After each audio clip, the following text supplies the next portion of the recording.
Hello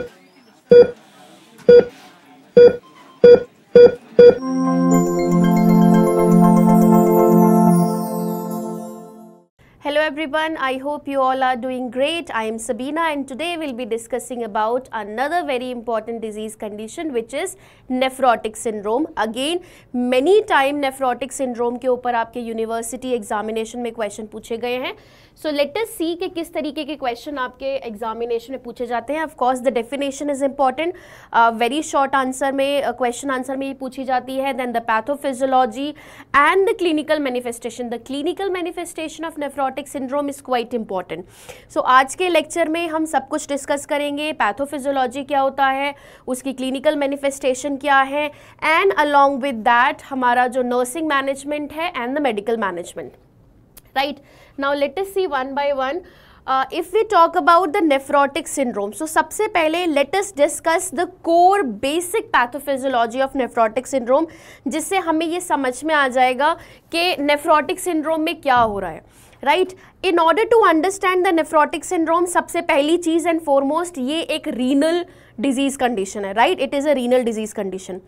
Point number 2, ये हमें renal का एक बेसिक स्ट्रक्चर पता है दैट वी ऑल नो कि नेफ्रॉन्स होते हैं. In nephrons we have glomerular filtration membrane. तो नेफ्रोटिक सिंड्रोम इज समथिंग जिसका लेना देना है आपके ग्लोमेरुलर फिल्ट्रेशन से. Right, one thing which is important now let us discuss. जो आपकी ग्लोमेरुलर मेम्ब्रेन होती है, now you have to see this very carefully.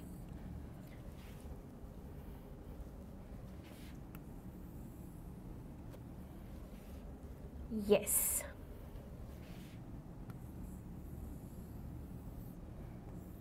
Yes.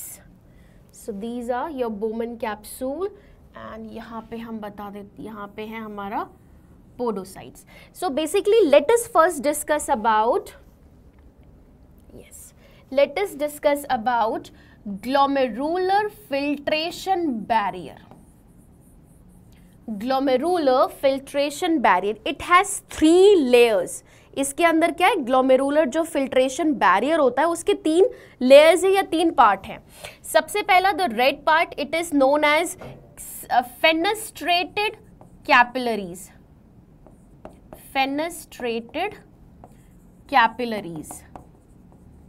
Right, so here you can see in this image as well कि 3 layer हैं. ये entire, ये जो 3 layer हैं, these are the part of glomerular filtration barrier.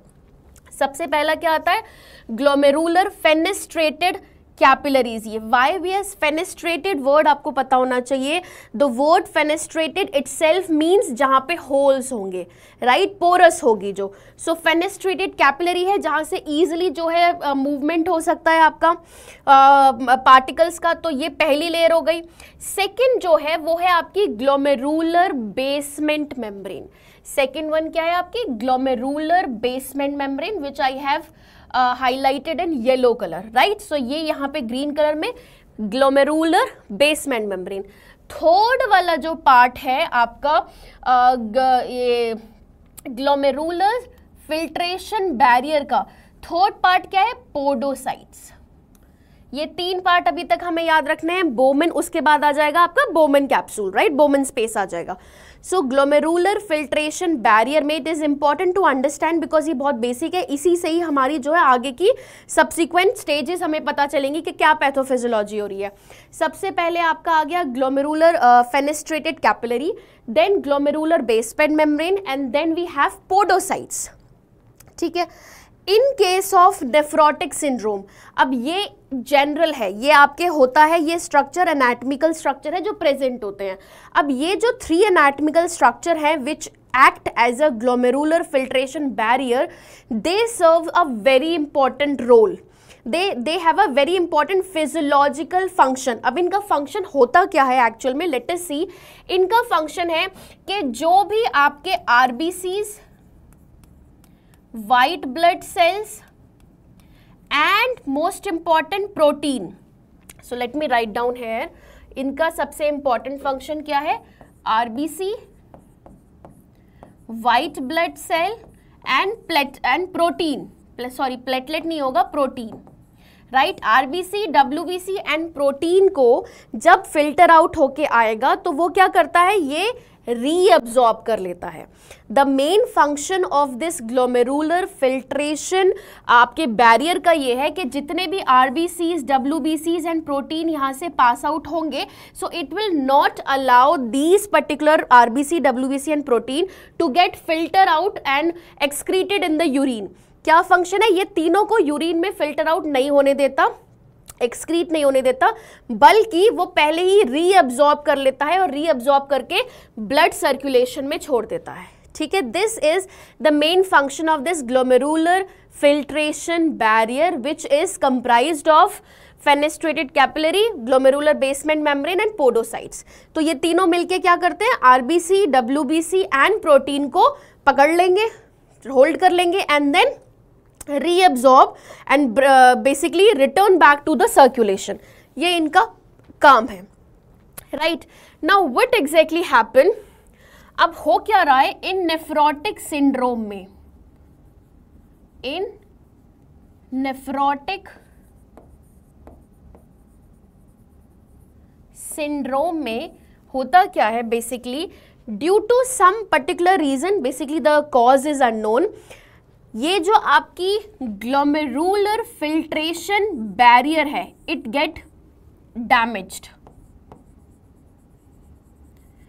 It get damage हो रहा है। किसका डैमेज हो रहा है, ग्लोमेरुलर फिल्ट्रेशन बैरियर का। उसमें भी स्पेसिफिकली जो डैमेज होता है वो होता है आपका, जो डैमेज होता है वो होता है पोडोसाइट्स। कौन डैमेज होता है, पोडोसाइट्स। अब पोडोसाइट्स क्या हो गए, डैमेज हो गए, राइट, इंजरी हो गई टू द पोडोसाइट्स।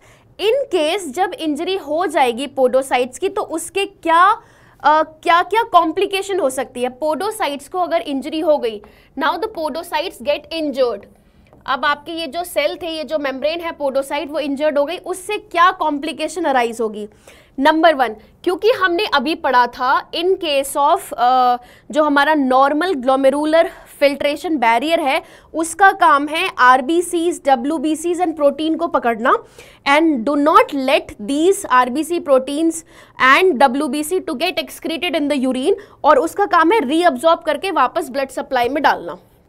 ठीक है, बट क्योंकि यहाँ पे जो आपकी ये ग्लोमेरुलर फिल्ट्रेशन बैरियर है specifically to the podocytes, to this part, ये इंजर्ड हो गए, राइट, यहाँ पे क्या हो गया, इंजरी हो गई। अब due to this injury what will happen, they will not be able, इनका जो फंक्शन है वो इम्पेयर्ड हो जाएगा। जो फंक्शन इनका जो काम था आरबीसी, डब्ल्यूबीसी, प्रोटीन को पकड़ना और वापस सर्कुलेशन में डालना, वो इम्पेयर्ड हो गया। सो व्हाट विल हैपन, अब क्या होगा, if after the injury of podocyte what will happen, they will not be able to hold the protein and which lead to massive excretion, massive removal of protein from the urine, through the urine, right? अब क्या हुआ, क्योंकि ये जो है protein RBC, WBC को hold करते थे, यूरिन के थ्रू पास एक्सक्रीट नहीं होने देते थे, वापस से सर्कुलेशन में डाल देते थे, now they will not be able to perform this function, impaired हो गया, जिसमें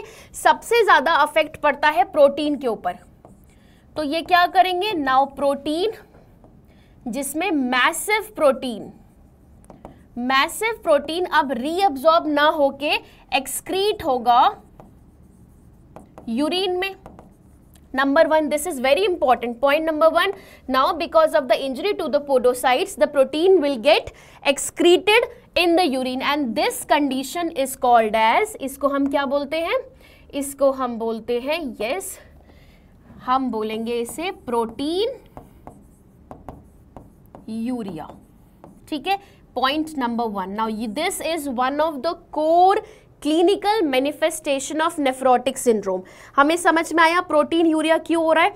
protein urea is basically excretion of protein in the urine, और ये क्यों हो रहा है, क्योंकि पोडोसाइट इंजरी हो गया, now they won't be able to retain the protein as much as they are doing normally. जो नॉर्मल फिजियोलॉजी थी, आफ्टर इंजरी प्रोटीन होल्ड नहीं कर सकते, वो यूरिन में एक्सक्रीट आउट हो जाएगा। Clear, point number 1. नाउ जब the moment when protein get excreted in the urine, अब यूरिन में प्रोटीन आपका निकला बाहर निकले जा रहा है. नाउ वी नो, यस, अब हमें पता है, अगर हम बात करें, yes, now back to this diagram, हमें पता है एक इंपॉर्टेंट चीज कि अगर हम ये देखें, ये है आपकी glomerular filtration membrane. Yes, so if will see, यहां पे इसके ऊपर होती है ब्लड सप्लाई, जहां पे आपके 2 एंड होते हैं, afferent arteriole and efferent arteriole. Yes, blood supply होती है. जब ब्लड वापस से आएगा, जब ब्लड वापस से यहाँ सर्कुलेशन फिल्टर आउट होके फ्लो करके इफरेंट आर्ट्रियोल से ब्लड जब आएगा, तो ये जो ब्लड होगा, it is basically, it has less amount of protein. अब समझ में आया, क्योंकि सारा प्रोटीन तो आपका रीअब्जॉर्ब हुआ नहीं, ब्लड सप्लाई में आया ही नहीं. प्रोटीन कहाँ निकल गया? यूरिन के थ्रू एक्सक्रीट हो गया. अब प्रोटीन जब रीअब्जॉर्ब नहीं हुआ, तो जब आपका ब्लड जो जनरल सर्कुलेशन में जाएगा, it is less in protein, उसमें प्रोटीन होगा नहीं. And the most abundant protein in the body is albumin. सब एग्री करेंगे इसमें, राइट? जब यहाँ पे आपके आरबीसी, डब्ल्यूबीसी एंड प्रोटीन आए, अब यहाँ पे इंजरी हो गया पोडोसाइट का, तो प्रोटीन को उसने होल्ड नहीं किया, सर्कुलेशन में वापस नहीं से रीअब्जॉर्ब नहीं किया, और वो यहाँ से जब सर्कुलेशन इफरेंट आर्ट्रियोल के थ्रू जनरल सिस्टमिक सर्कुलेशन से मिलेगी, तो वहाँ पे आपके जो प्रोटीन का अमाउंट होगा, वॉल्यूम होगा, वो कम होगा. And the most abundant protein is albumin. इसका मतलब क्या है? जब यहाँ से ब्लड सप्लाई निकला, वहाँ पे एल्ब्यूमिन का लेवल लो था. ठीक है, तो यहाँ प्रोटीन के साथ साथ जब ब्लड सप्लाई निकला, वहाँ पे हमारा लो लेवल ऑफ एल्ब्यूमिन है. ये क्लियर होना चाहिए आपको कि लो लेवल ऑफ एल्ब्यूमिन क्यों है, क्योंकि सारा प्रोटीन तो निकल गया and most abundant protein albumin है, इसीलिए लो लेवल ऑफ एल्ब्यूमिन है. अब because of the low level of albumin, इस कंडीशन को हम क्या बोलते हैं? The low level of albumin is called as hypoalbuminaemia. Right, hypoalbuminaemia हो जाएगा पेशेंट को. This is clinical manifestation number 2. Now albumin is a very important protein. Point आपको नोट करना है आपके नोट सेट के लिए. एल्ब्यूमिन किसी लिए इंपॉर्टेंट होता है आपका? Albumin is important, albumin is important to maintain the oncotic. Albumin is important to maintain the oncotic pressure. ठीक है जी, एल्ब्यूमिन आपका ऑनकोटिक प्रेशर मेंटेन करने के लिए, हमारे लिए जो वाइटल प्रोटीन है, वो ऑनकोटिक प्रेशर मेंटेन करता है. आइडियली होता क्या है ऑनकोटिक प्रेशर में? Let us understand.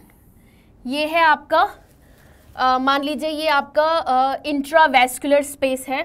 Intravascular space में we have albumin,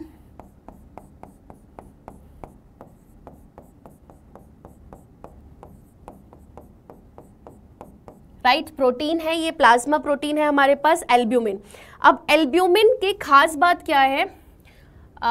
yes, albumin की खास बात ये है कि वो वाटर मॉलिक्यूल को ड्रॉ करता है अपनी तरफ.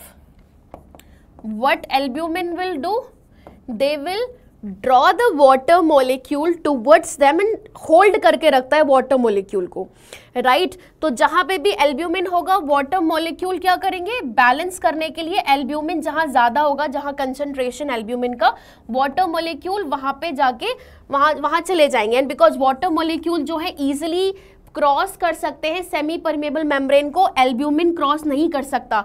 एल्ब्यूमिन प्रोटीन है, लार्ज मॉलिक्यूल है that can not cross the semipermeable membrane, but water molecule can cross the semipermeable membrane. तो वाटर मॉलिक्यूल यहाँ पे आ जाएंगे आपके एल्ब्यूमिन के पास, right. They will remain with the albumin in order to maintain the hydrostatic pressure and oncotic pressure.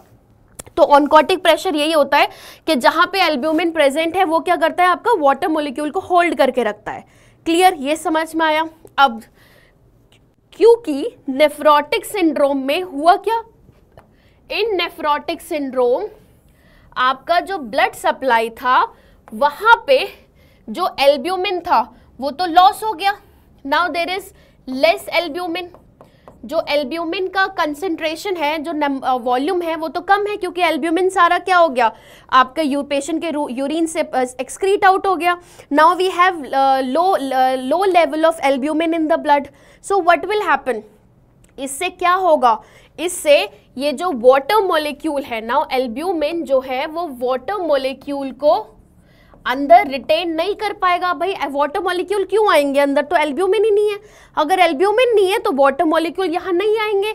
Water molecule कहाँ रहेंगे, बाहर ही रहेंगे। सारे जितने भी वाटर मॉलिक्यूल थे they will remain outside in the interstitial space. Now this which is very important to understand, हमारे पास दो fluid compartment है, we have intracellular fluid, extracellular fluid. Extracellular fluid further divided into two part, intravascular जो आपका blood हो गया, then interstitial जो cell के surrounding हो गया।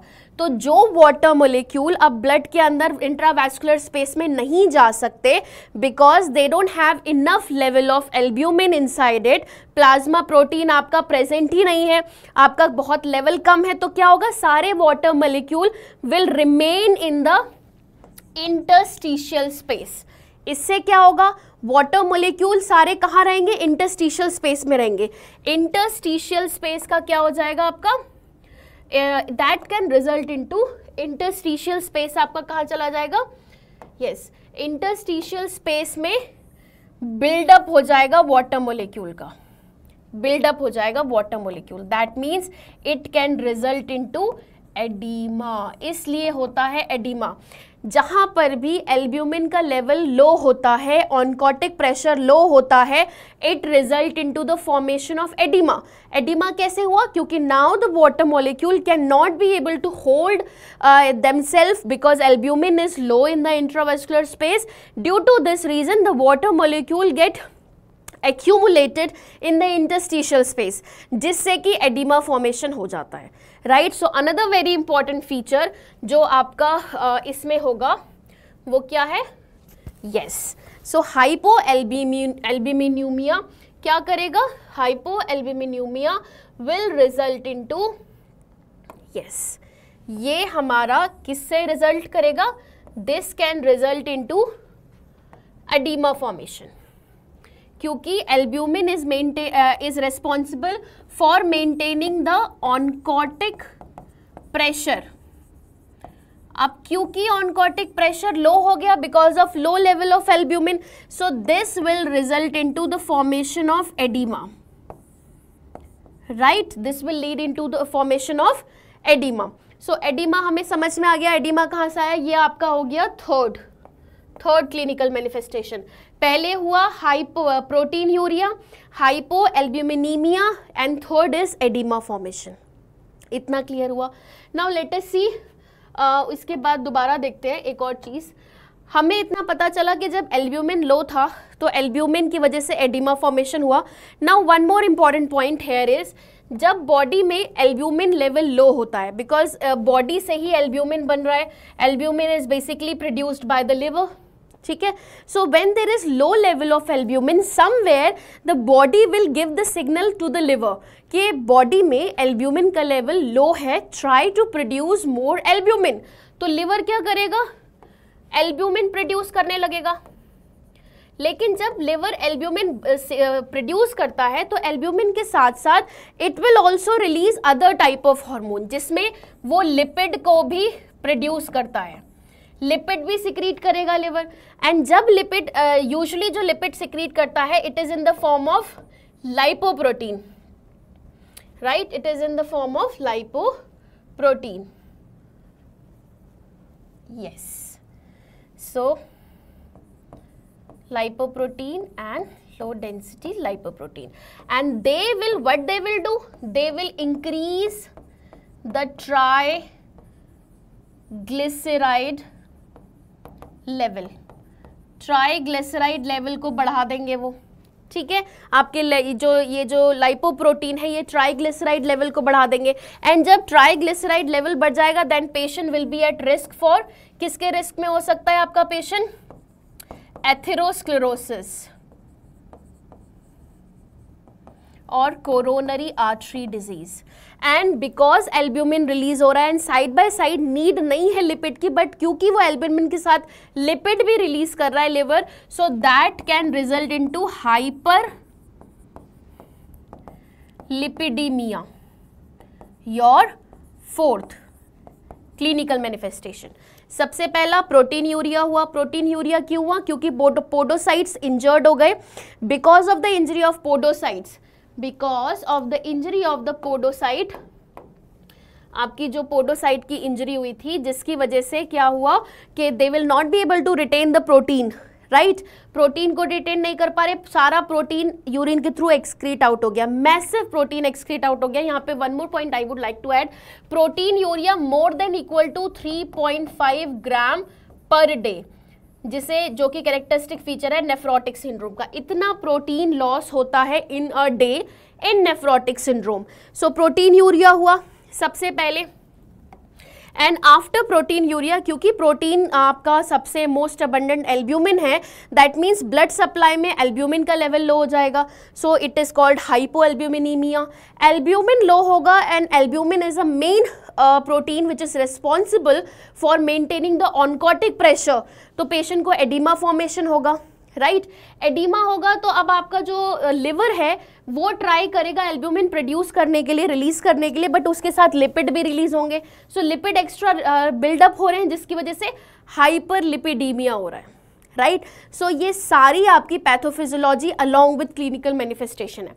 अब यहाँ पे एक और चीज़ हुई, अब क्या हुआ देखिए, यहाँ पे एडिमा हुआ, एडिमा के साथ एक और हमारा हाइपर लिपिडीमिया हो गया, वो हमें समझ में आ गया। अब हुआ क्या, जब आपका ये जब हमारा यहाँ पे ये देखिए, यहाँ पे एफरेंट आर्ट्रियोल है, इफरेंट आर्ट्रियोल है, जब यहाँ से ब्लड सप्लाई वापस आई इफरेंट आर्ट्रियोल में, एल्ब्यूमिन का लेवल कम था, यहाँ पे ब्लड की सप्लाई भी कम थी, राइट? लो ब्लड सप्लाई होगी, लो ब्लड सप्लाई होगी। जब लो ब्लड सप्लाई है तो लो ब्लड सप्लाई इमीडिएटली क्या करेगी, इमीडिएटली जो है सिग्नल भेजेगी और वो एक्टिवेट करवाएगी rennin angiotensin aldosterone system, rennin angiotensin aldosterone system को एक्टिवेट कराएगी, बिकॉज वहाँ पे आपके जो जस्टर ग्लोमेरुलर अपैरेटस हैं वो आपके सेंस करते हैं ब्लड सप्लाई लो है, जिससे वो एक्टिवेट करते हैं रेनिन एंजियोटेंसिन एल्डोस्टेरोन सिस्टम को, रेनिन सिक्रीट करो, रेनिन सिक्रीट करो एंड रेनिन से पूरा सिस्टम एक्टिवेट हो जाएगा। अब जब रेनिन, ये आपका राज जो है रेनिन एंजियोटेंसिन सिस्टम, राइट? अब क्या हो रहा है यहाँ पे, because of the blood supply, let me write down here, so जब आपका renin angiotensin aldosterone system activate होगा, ये जब एक्टिवेट होगा तो इसके एक्टिवेट होने से दो इम्पॉर्टेंट चीज़ होंगी। सबसे पहला क्या होता है, ब्लड प्रेशर बढ़ जाता है, राइट? ब्लड सप्लाई के लिए, सो आपका पेशेंट का ब्लड प्रेशर बढ़ जाएगा, बीपी बढ़ जाएगा, that means patient will experience hypertension experience करेगा। सेकेंड इंपॉर्टेंट क्या होगा, रेनिन एंजियोटेंसिन एल्डोस्टेरोन सिस्टम क्या करता है, सोडियम एंड वाटर को रिटेन करता है एट द एंड, राइट? तो ये सोडियम को रिटेन करेगा एंड वाटर मॉलिक्यूल को रिटेन करेगा, sodium and water molecule retain करेगा। अब ऑलरेडी पेशेंट को एडिमा हो रखा है और अगर सोडियम और ज़्यादा रोक लिया, वाटर रोक लिया, तो एडिमा फर्दर क्या हो जाएगा, और ज़्यादा इंक्रीज हो जाएगा, राइट? सो ये यहाँ पे एक और आपका पॉइंट ऐड ऑन हुआ आपकी पैथोफिजियोलॉजी में। So this is a whole sole pathophysiology and your क्या बोलते हैं उसको, clinical manifestation of nephrotic syndrome. आपको इस तरीके से याद रखना है, नेफ्रोटिक सिंड्रोम जो हमने पढ़ा था, that these are the glomerular filtration barrier, जो कि इंपॉर्टेंट है, but somehow the exact cause is unknown.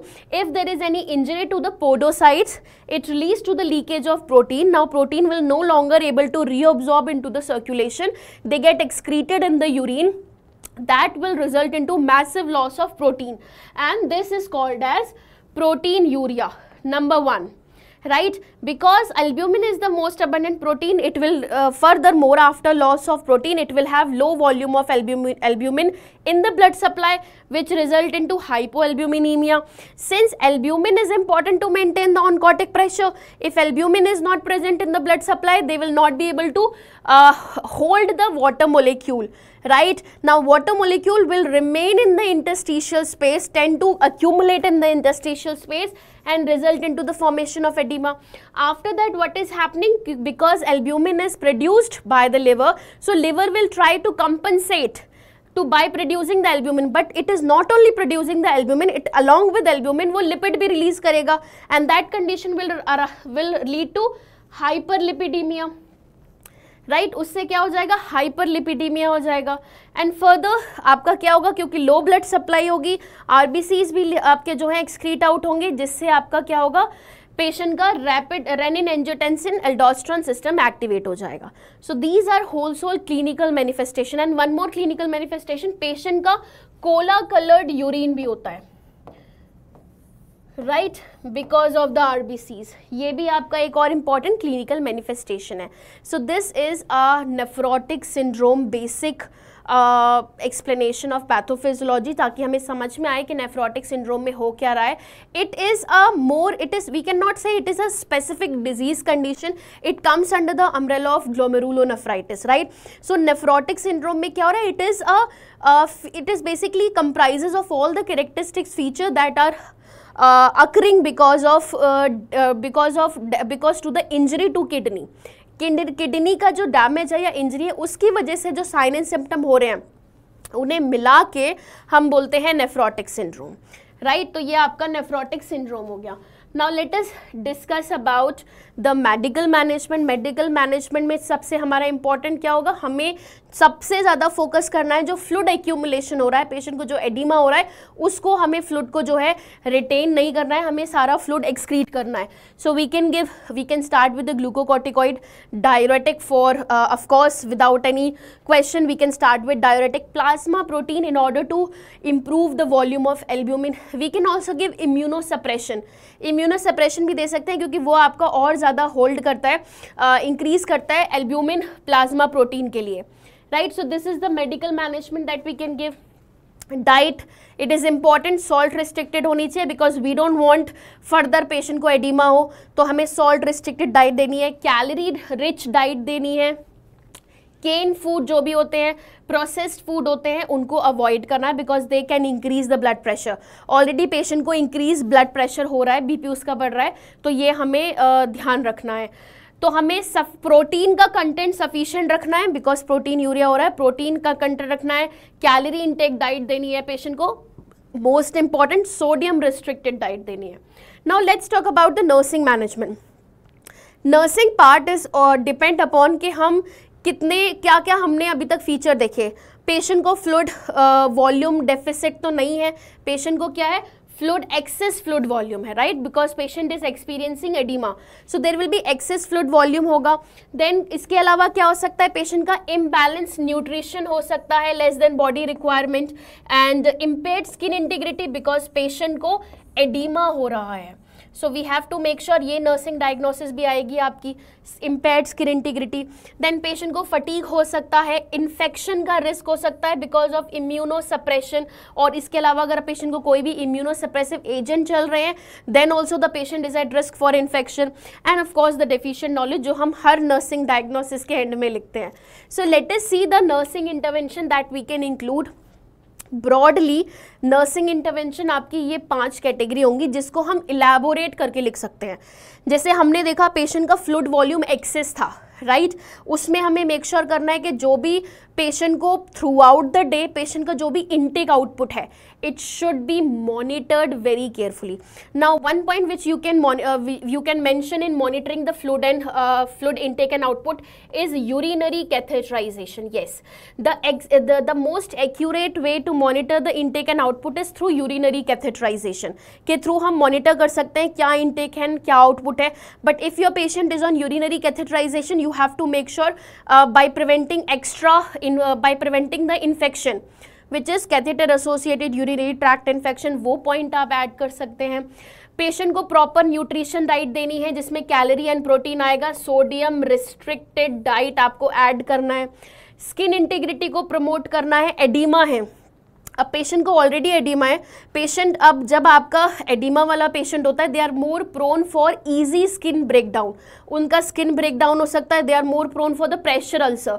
सो वो वाले पॉइंट आप यहाँ से ऐड कर सकते हो। एवरी 2 आवर्ली पोजीशन चेंज करना है आपको, जो है कंफर्ट डिवाइसेस ऐड करने हैं, वाटर मैट्रेस ऐड करना है, ये पॉइंट आपके स्किन इंटीग्रिटी में आ जाएंगे, राइट। पेशेंट को प्रॉपर क्लीनिंग देनी है।